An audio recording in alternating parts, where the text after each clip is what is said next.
Infraestrutura sustentável. Sustainable infrastructure. This is the topic of the next panel. And so I'd like to welcome Jean-François Habeau, Executive Director of the Global Fund for Cities Development, and Giancarlo Ortega, Manager for Infrastructure and Energy of the International Financial Corporation. Felipe Ezquerra Plasencia, Head of Conesul of the Infrastructure and Energy Division of IDB Invest, and Sávio Caçador, Manager for Planning of the Development Bank of Espírito Santo. Presenting cases, Carla, Primavera, Superintendent of BNDES, and Heraldo das Neves, President of Fomento, Paraná. To conduct the panel, as moderator, I'd like to give the floor and welcome Sávio Caçador.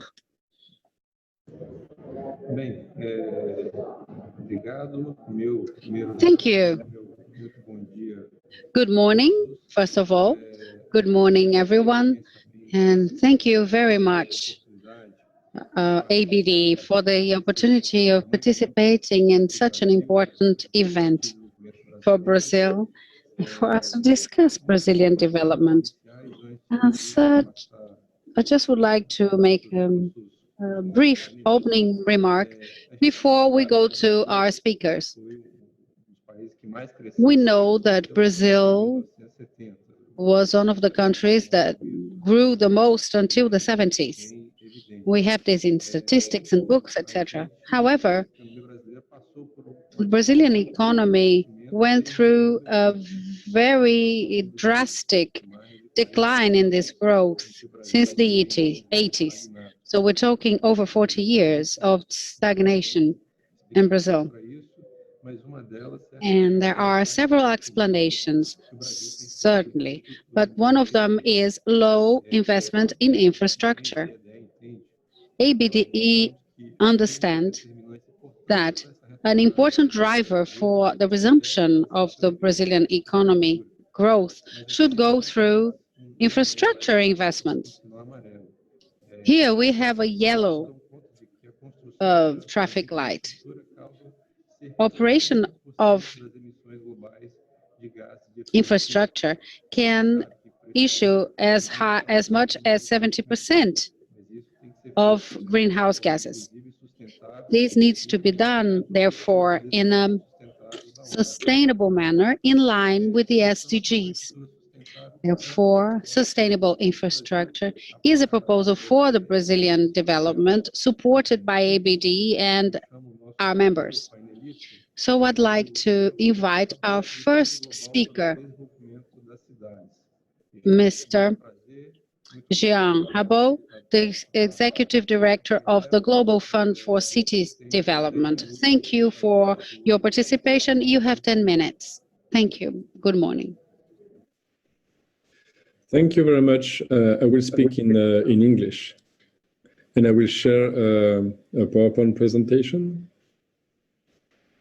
So first of all, thank you very much to ABDE for the invitation. I'm very honored to contribute to this very interesting panel. So my name is Jean-François Habeau. I'm the Executive Director of FMDV. FMDV is the global network of cities and regions dedicated to provide solutions and support on financing urban development. Basically, FMDV is providing support to national and local entities in order to connect their needs on urban investment together with the opportunities and solutions provided by the DFIs, the public development banks, and also the private investors. So we connect through technical assistance, but also through training, peer-to-peer, and multi-stakeholder partnerships, but also through the advocacy that we are providing within the UN agenda in order to promote solutions that can help to implement the UN agendas, and particularly the SDGs and the Paris Climate Agreement. But today I will speak about the challenges of urban infrastructures. Like the keynote speaker introduced, Today, there is an estimation of $90 trillion to meet the urban infrastructure needs within the next 15 years. and of which only 25% is coming for the public.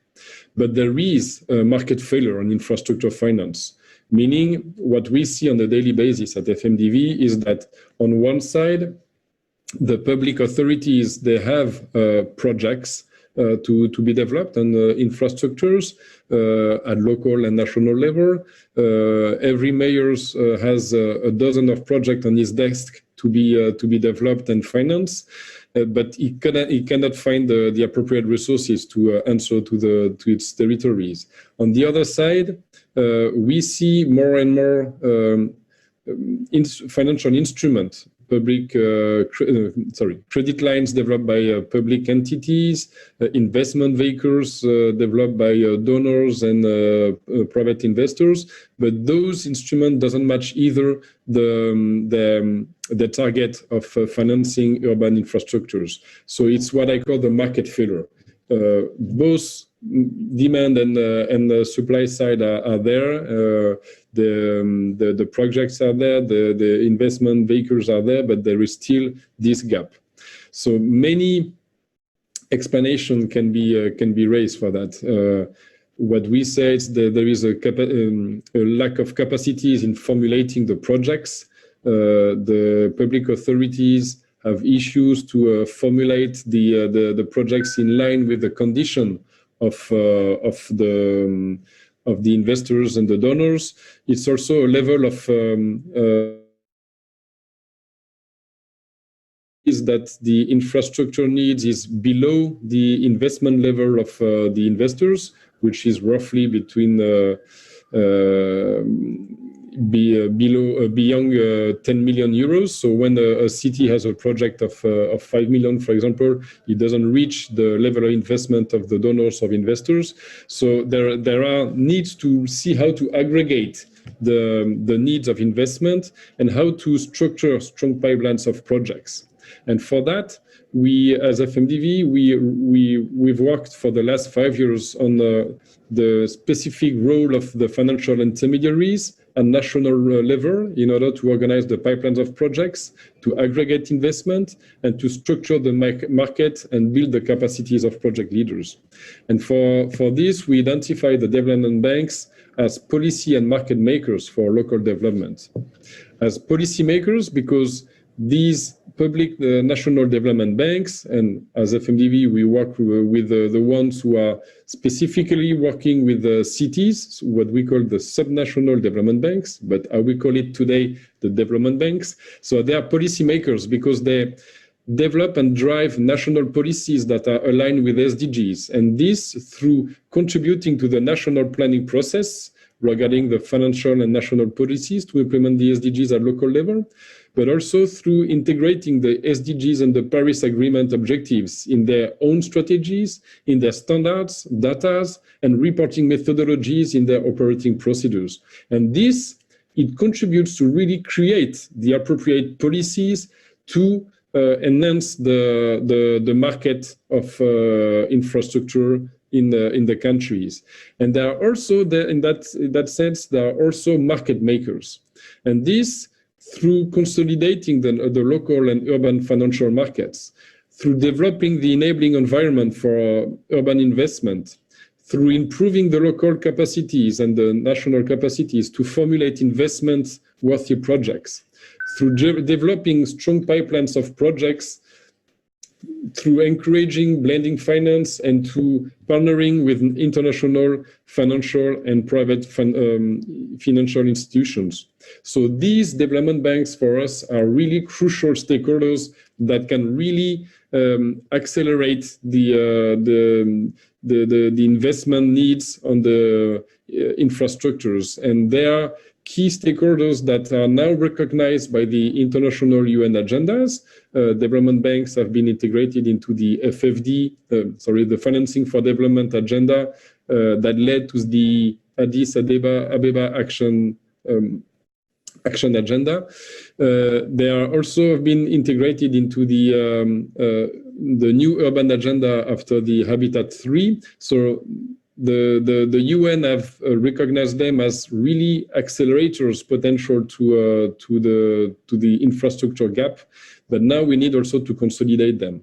And to consolidate them, FMDV, together with BDMG, the Bank of Development of Minas Gerais, with IDRI, a French think tank, and with AFD, the French Agency of Development, we have launched last month the Alliance of Subnational Development Banks in Latin America.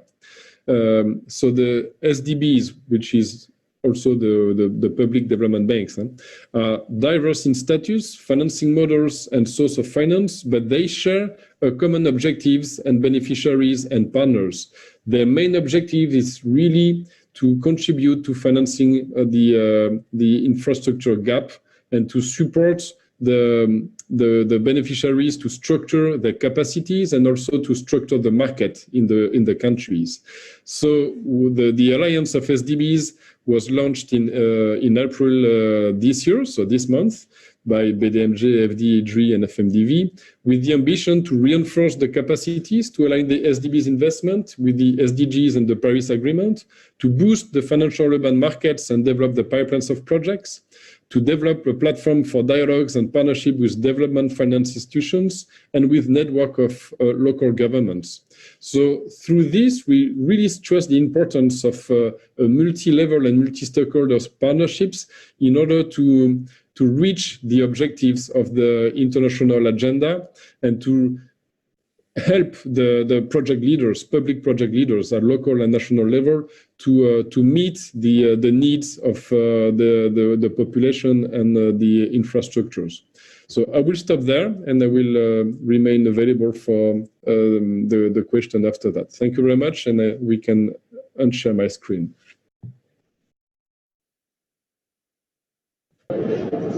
Bem, obrigado, Jean, pela excelente Jean, palestra. For the excellent presentation. And we will now invite our friend Giancarlo Ortega from IFC. You have 10 minutes. My name is Giancarlo Ortega. I am the manager for infrastructure of the IFC. IFC is the private sector arm of the World Bank. The World Bank lends to governments, but IFC lends to private sector companies developing infrastructure projects. Next slide, please.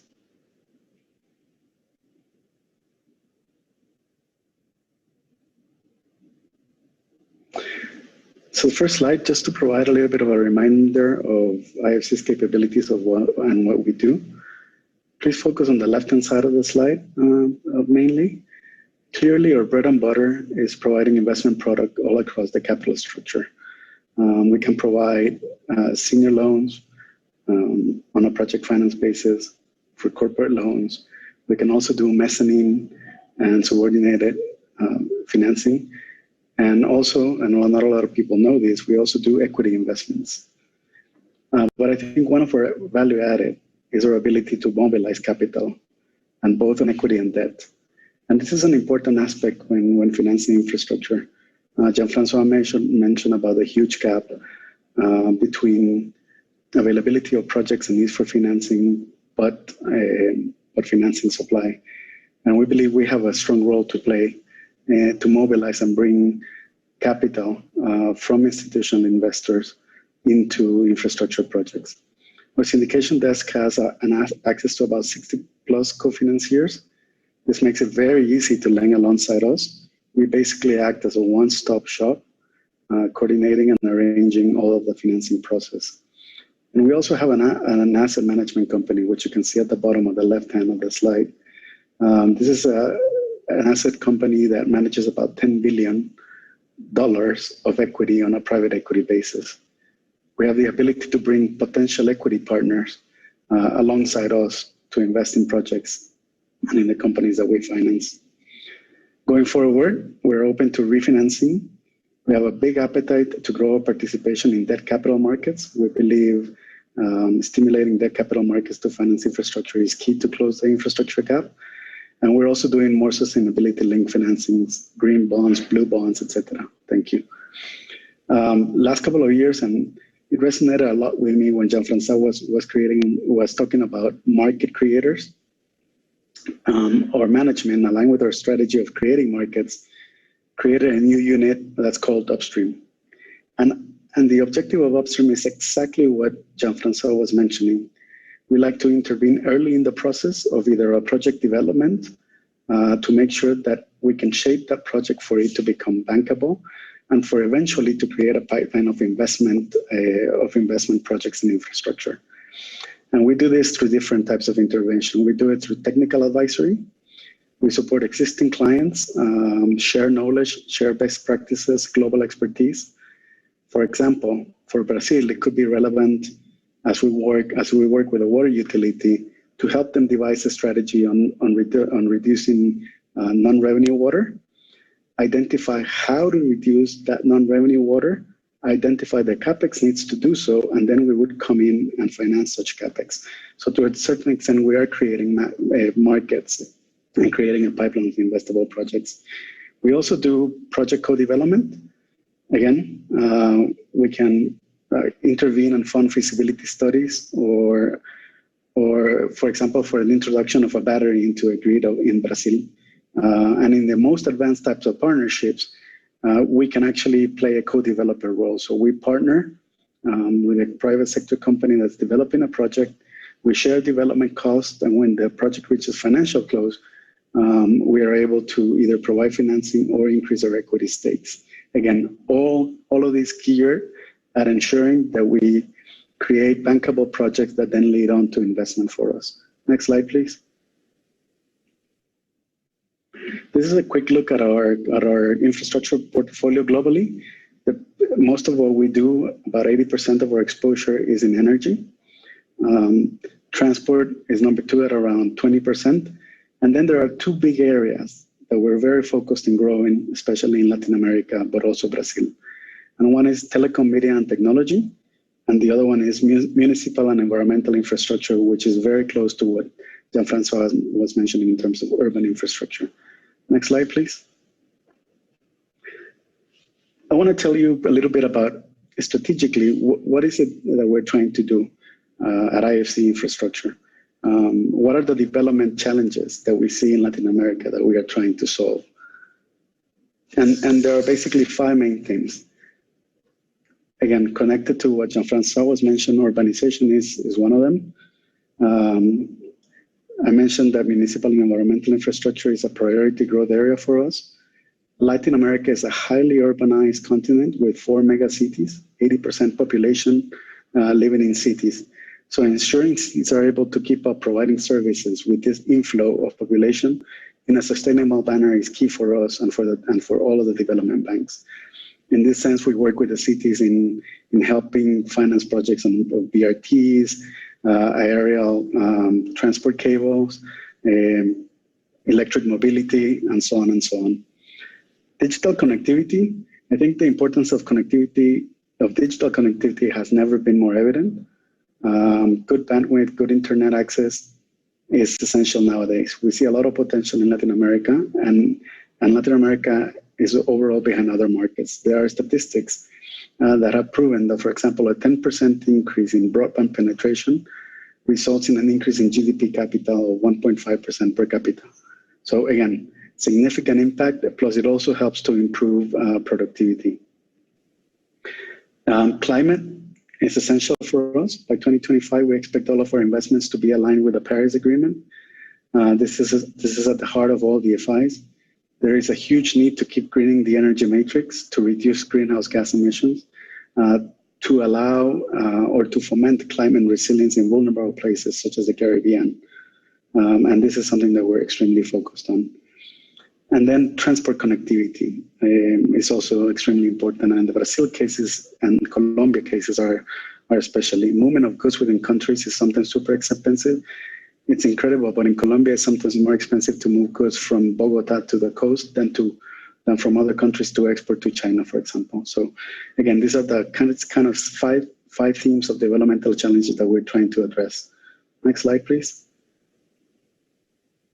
I'll go very quickly through this slide. This shows just a few figures of what I'm mentioning before.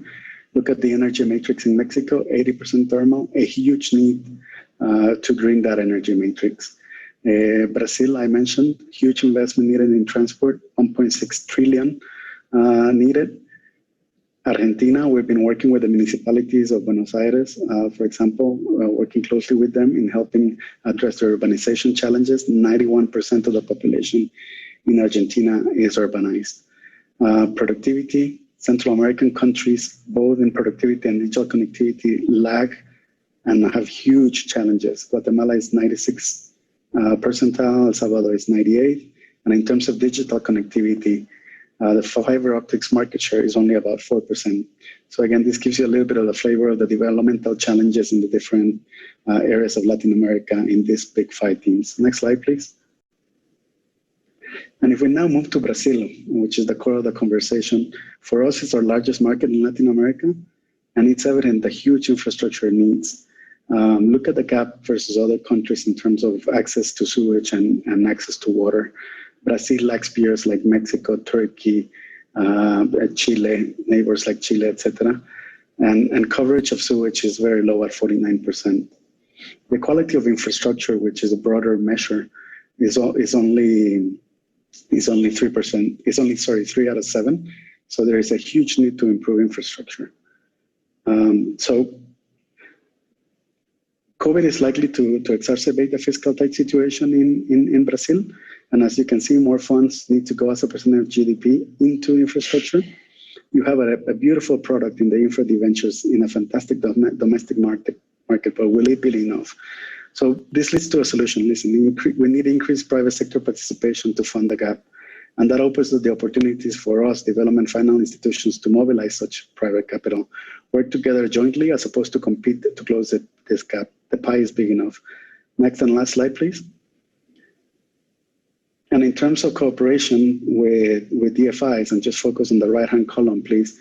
We have kind of 3 initiatives. One is we're working with Brazilian DFIs to ensure that they align their environmental and social risk management practices with those of the IFC performance standards. We're working closely with IDB and BNDES to also structure PPPs. PPPs are a great way to obviously bring private sector capital to infrastructure. And finally, we're trying to work with the Brazilian DFIs to align the financing practices to international market standards. This way, we'll be able to co-finance together this huge pipeline of projects and close the infrastructure gap in Brazil. Thank you. Obrigado, Giancarlo, por essa excelente palestra. Thank you, Giancarlo, for this excellent presentation and excellent contribution of the World Bank and IFC has given us in the world. Now, Felipe from BNDES. Good morning, Felipe. You have the floor. First, a brief comment about COVID-19. I beg your pardon, no, about the Grupo BID, about the IADB group. It is a multilateral institution for Latin America and the Caribbean. And today, the IDB group works in the region of Latin America and the Caribbean through 3 main institutions, through 3 different institutions. First of all, the IDB, the Inter-American Development Bank, for the regions in the country, loans and guarantees and grants.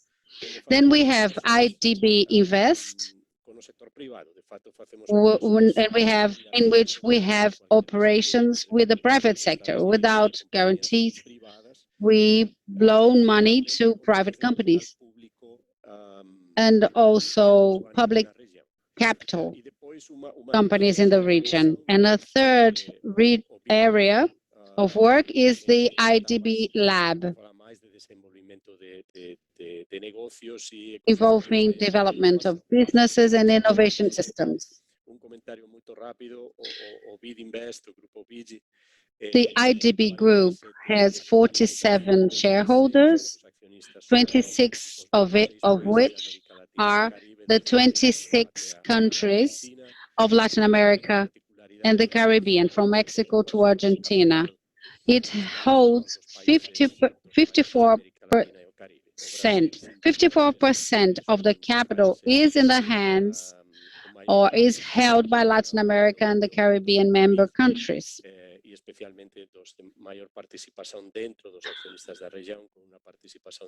With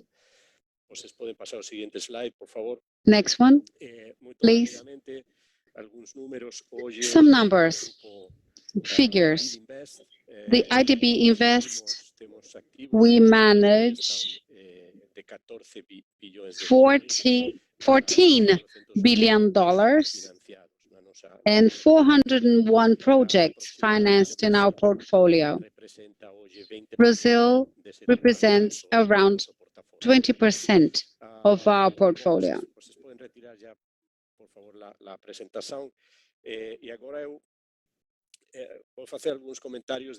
Now I'd like to comment on how we support development of sustainable development or sustainable infrastructure development, I beg your pardon, in the region.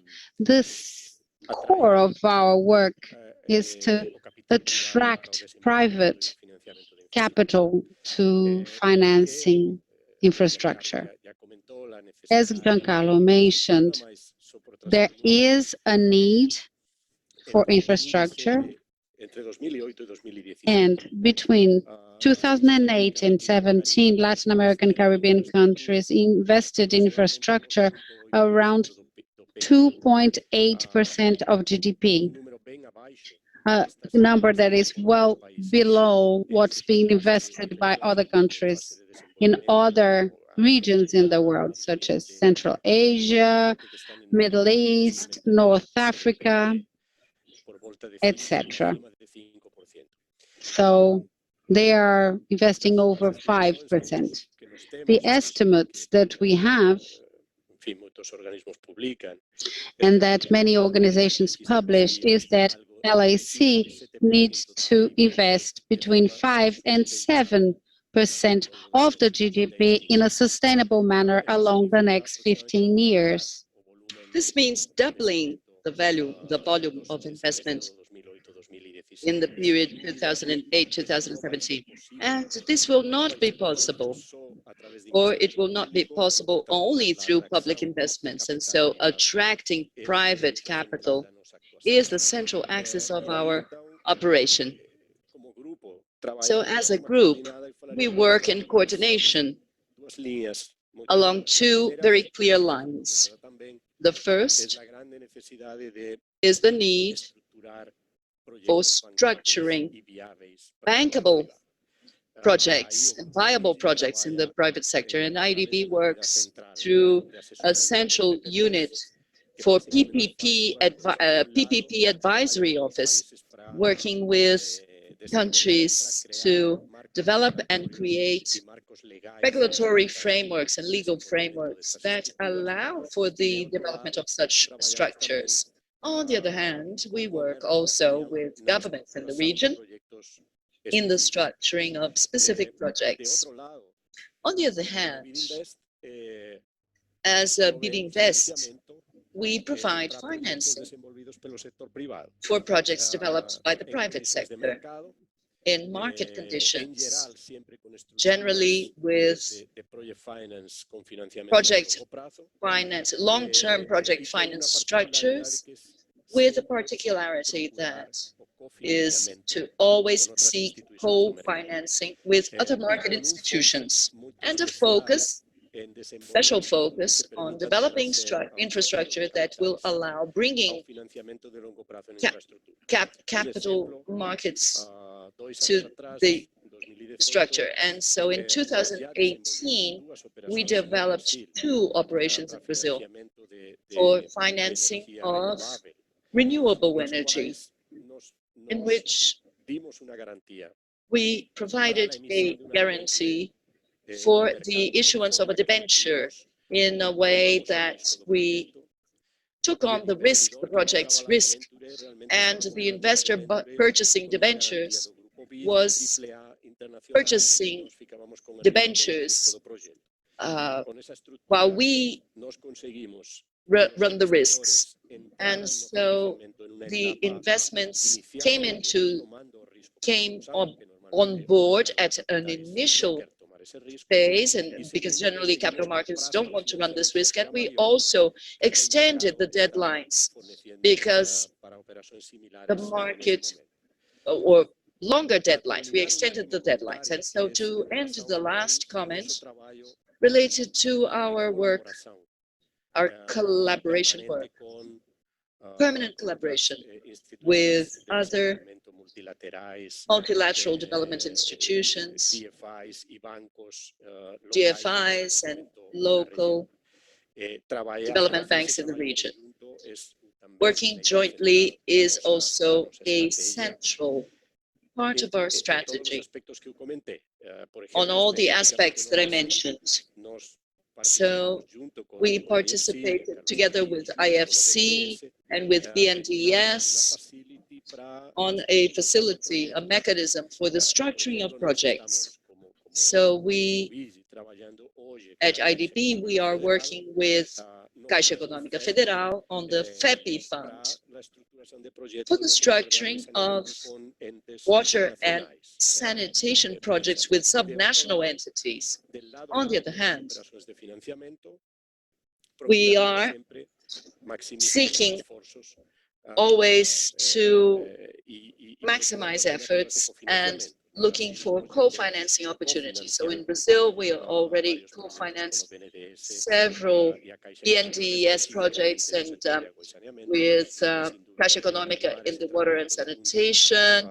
And also we want to continue this joint work, one of our central strategies, not only in Brazil, but also in general in Latin America.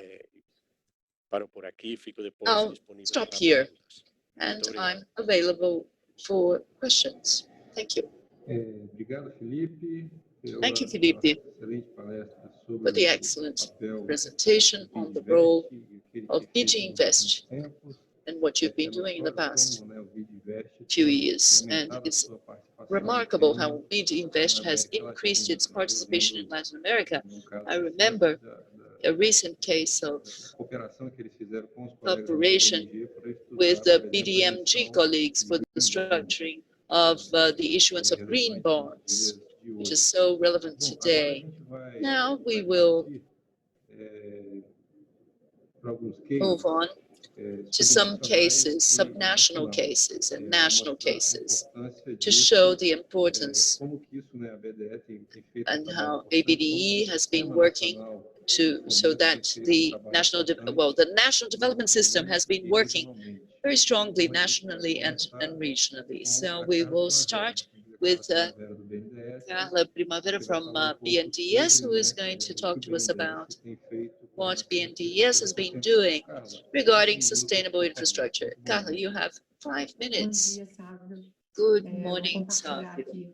I will share my presentation. Thank you for the invitation. I think the case presentation was very timely after Felipe and Carlo and Jean-François' presentations, reinforcing the importance of cooperation between the national development system and institutions that are multilateral institutions and development banks. And so the need for infrastructure and the energy transition towards a low-carbon economy poses the challenge of funding, requiring efforts from all of us. And so, and also knowledge, deep knowledge, and human capital at these institutions, a good understanding about the projects. So I really believe in this cooperation, I really believe in collaboration. And so this is a project that was co-financed by BNDES and infrastructure debentures in an effort to attract private capital as well. And so this was an experience of the bank in the long term. We share the guarantees of this project with the debenture purchasers. And Felipe mentioned in his presentation, IDB guaranteed the infrastructure debentures, and this was also shared with the banking credit of BNDES. And so we do have a lot of experience in this syndicalization. And so a project that generated 62 megawatts of capacity, and also the long-term sharing with the infra debentures. And so these projects, they have a project finance base associated with the payment capacity. So there is an analysis regarding the deployment capacity of the entrepreneur. And so the basis and assumptions for the structuring of this financing, they're all similar in our different institutions. And here, the characteristics, both of the banking debt and the role of the capital market in the co-financing. And here, perhaps the big global challenge that we have a commitment and mission of promoting this. And so these renewable projects in Brazil, they are closely linked to social responsibility, environmental and climate responsibility as well. And so in the regions where these projects are located, there is job generation, income increases. So the HDI of the municipalities where this project is deployed, they have a significant increase in HDI. We are able to reach households with these projects and contribute significantly for the transition towards a low carbon income. Now, on lessons learned from this project and the context in which of its context in Brazil. So the role of BNDES is expansion of generation, and how much of this generation is renewable, and how much Brazil has a strategical stand that is very relevant for this energy transition. So we have the opportunity of growth and cooperation, and I believe this panel translates that. We supported 73% of the added capacity. We are an institution that works only in Brazil, and we are within the top clean energy investors in the world. This makes us share with our partners experiences, and also that we inaugurate a few paths for a Brazilian market. We were the first institution in Brazil to issue a green bond, even with the sanitary crisis, with questions of liquidity, but we went to the market and we issued green bonds. There is a path that is mature and a path of opportunities for investing in sustainable futures. We still have a long way to go, but I do have a lot of, I am very convinced, beg your pardon, about this, with cooperation with multilateral institutions, working with green bonds, social bonds, unionization, and we do have a clean energy matrix. We have an open market that is becoming more and more mature. Therefore, we do believe we are going to have to face these new technological frontiers, which will bring us a lot of investment and low-risk investment. This is music to investors' ears.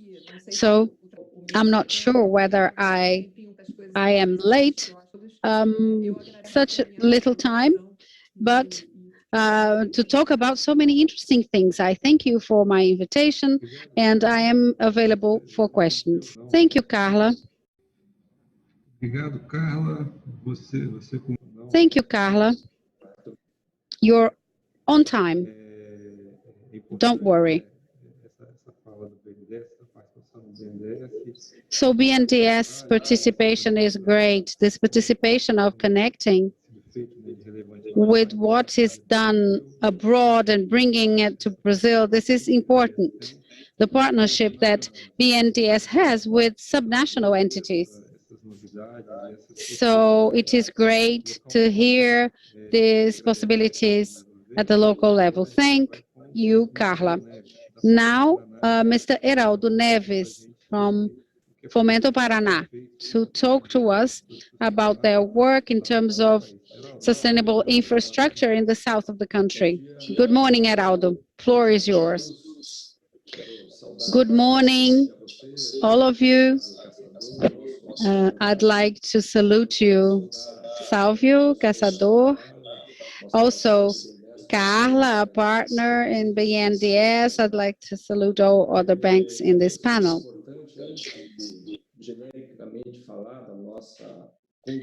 Before talking about our condition as a financial agent that practices sustainable infrastructure financing, I'd like to give you some background, and this is also I'd like to salute ABDE.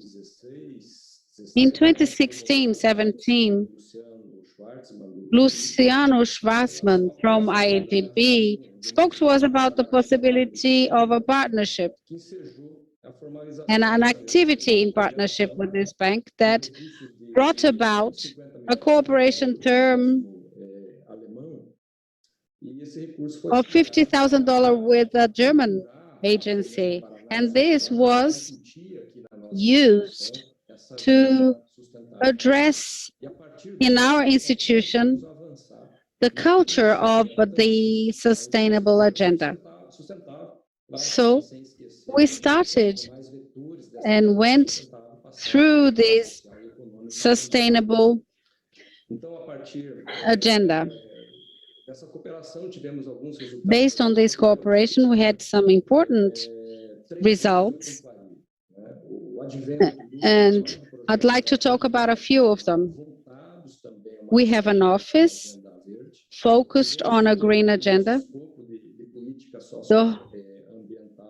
The social and environmental policy was totally reformed, and we now have a committee responsible for the sustainability agenda. Some results can be attributed to the facilitation promoted by our IADB consultants back then. We have a program together with Copel, the electricity company in the state. They are earmarking resources to our schools. Around 225 state levels.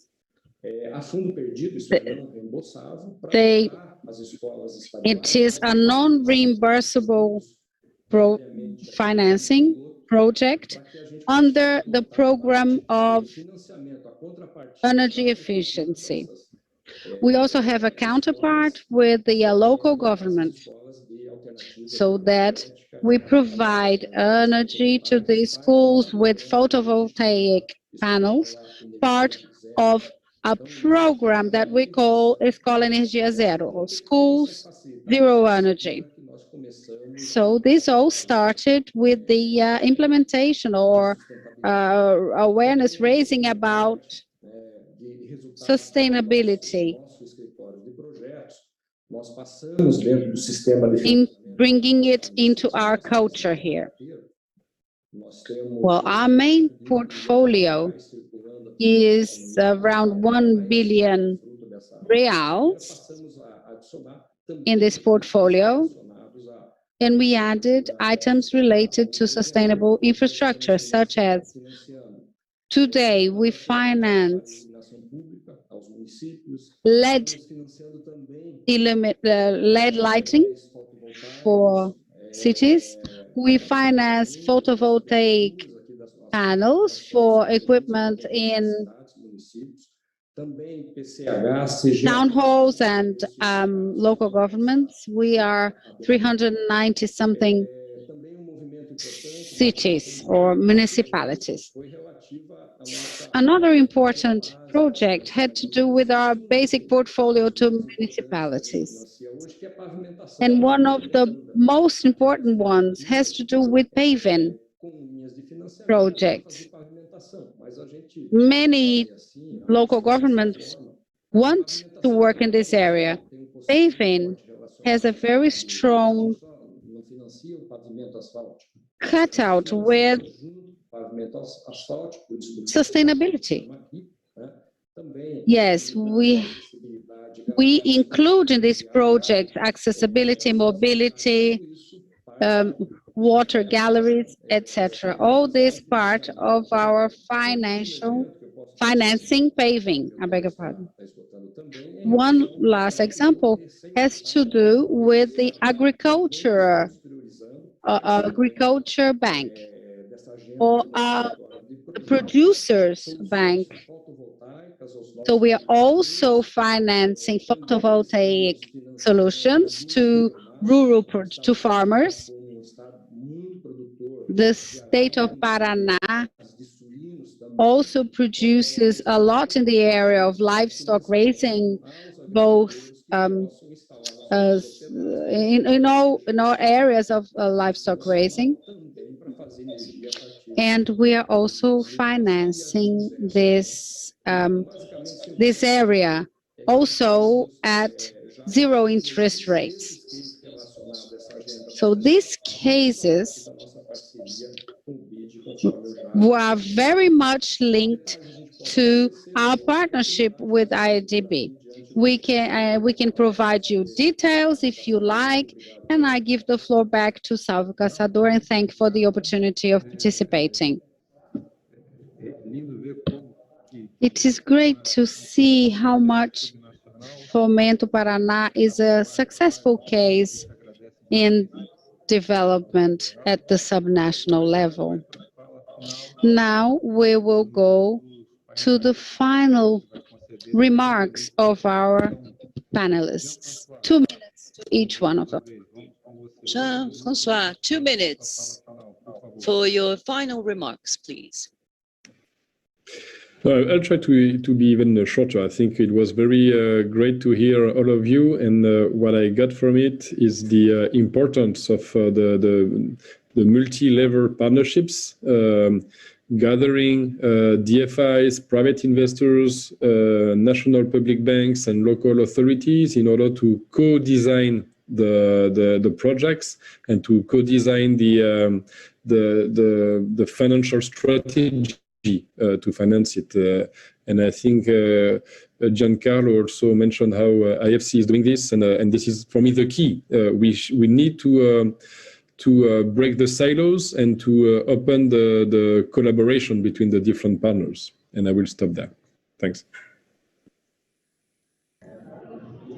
Jean, obrigado mais uma vez. Thank you once again, Jean. Giancarlo Ortega, your final remarks. 2 minutes. Fully agreed. Thanks again for the opportunity. I think we have the path that we have to follow, and there are specific cases in which these institutions have cooperated together to finance infrastructure projects successfully, to bring in capital from institutional investors from outside. The need for capital is huge, and we have to keep innovating to be able to attract that foreign capital, institutional investors, etc. And let me close with just highlighting one case in which we actually worked together with IDB Invest, which is the Porto de Sergipe LNG to Power project. To me, that is the footprint that we have to follow. A fantastic, first of its kind project in Brazil, very difficult, where IDB and IFC cooperated, working together, provided significant funding, but at the same time, through the expert credit agency, Goldman Sachs was able to arrange a bond to bring in institutional investors that wanted Brazilian reais exposure and exposure to the power sector in Brazil, mobilizing a significant, a huge amount of the financing for that project. So again, I think between us, we've in a certain way all cooperated and have different case studies, and we have the footprint to be able to follow that and continue attracting private sector investment into infrastructure. Thank you. Giancarlo, muito obrigado mais uma vez. Felipe, do Thank you BID once Invest. again. Felipe from BID Invest. Your final remarks, please. Muito obrigado. Thank you. Bom, eu vou detrás de dois colegas, então provavelmente algumas coisas que vou falar. Some of the things I'm going to say might be a repetition, but on my side, there are three messages. All financing resources and technical resources are necessary. There's no waste. There's no waste because there are many projects, many needs, more needs and projects than resources. And the second message is the need to have all institutions working to develop projects that will allow raising more capital to invest in infrastructure, and especially in general and in Brazil. In addition to the country's own resources and Brazilian capital markets, it is essential to continue working to create structures that will allow bringing in more external capital for the funding of infrastructure. And there are international investors and players, institutional ones, as well as other credit financial institutions that have an interest in financing in Brazil. And to end, some food for thought. I think it might be a relevant working element for all the institutions, Brazilian development institutions at the national and subnational level, which is to try to address one of the key problems, to bring in more capital for the financing of infrastructure. It is the availability of reais. Today, there is an interest on the part of foreign investors in financing projects in Brazil, but almost all the infrastructure financing in Brazil is done in reais. These are projects linked to water and sanitation or transport tariffs or energy tariffs that are all in real. So it's very hard to finance projects with US dollar or foreign currency. It is the capacity of banks, public Brazilian banks, to work to find ways to provide the funding for projects in reais through guarantee structures and bringing in other players to take on project risks. This might be an interesting line of work that will allow reaching this objective of bringing in more players to invest in infrastructure in Brazil. Thank you. Thank you, Felipe. Carla from BNDES, 2 minutes for your final remarks. I'd like to reinforce the message of cooperation and attraction of foreign capital. There's a huge need for infrastructure in Brazil. All efforts, all investors are more than welcome.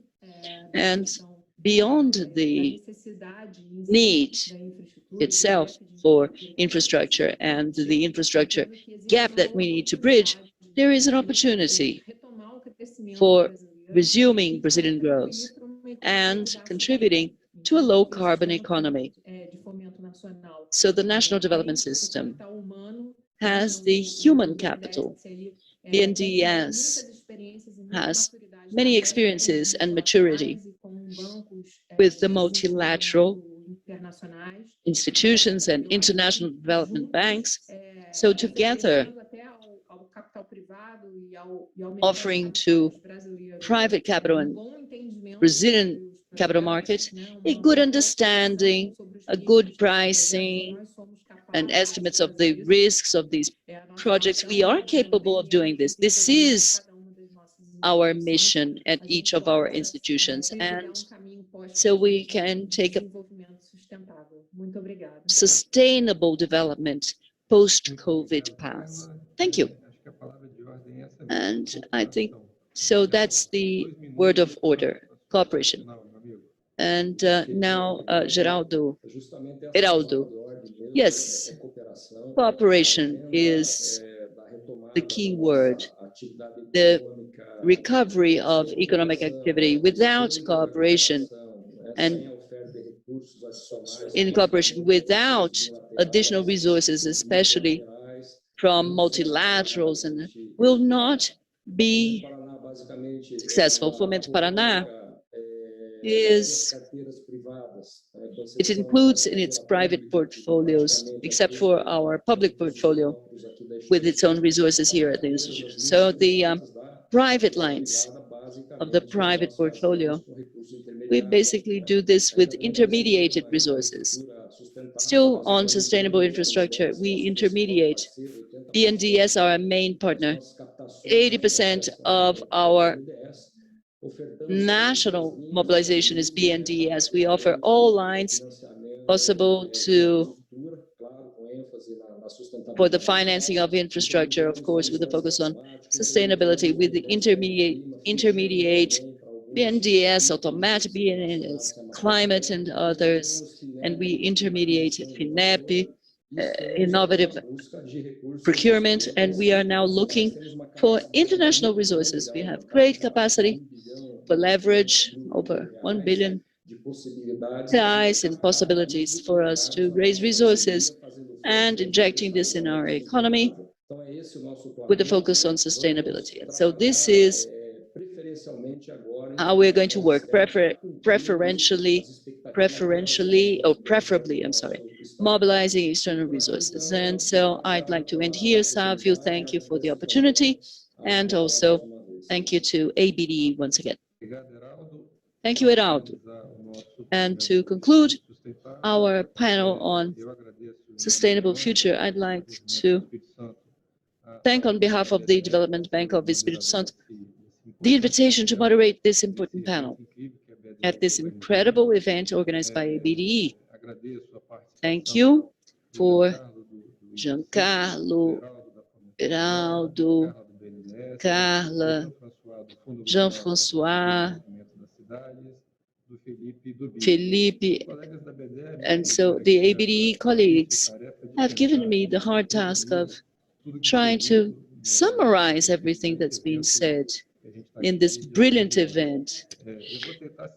I will try and summarize by saying the following. First of all, Brazil and the world in general have a major challenge, especially Brazil, and an important driver for the resumption of the growth of the economy is investing massively in infrastructure. This will help us to be more competitive in global value chains. Second, I see as a major opportunity. We need to invest in infrastructure, yes, and why not focusing on sustainable infrastructure? Brazil has major important environmental assets. We have a clean energy matrix. We have technical capabilities for sustainable infrastructure. Thirdly, cooperation, I beg your pardon. It is very much used, and it is essential for us to advance in this topic. It is important that we go hand in hand, that we work jointly. Thank you all very much for your participation, and have you all good day.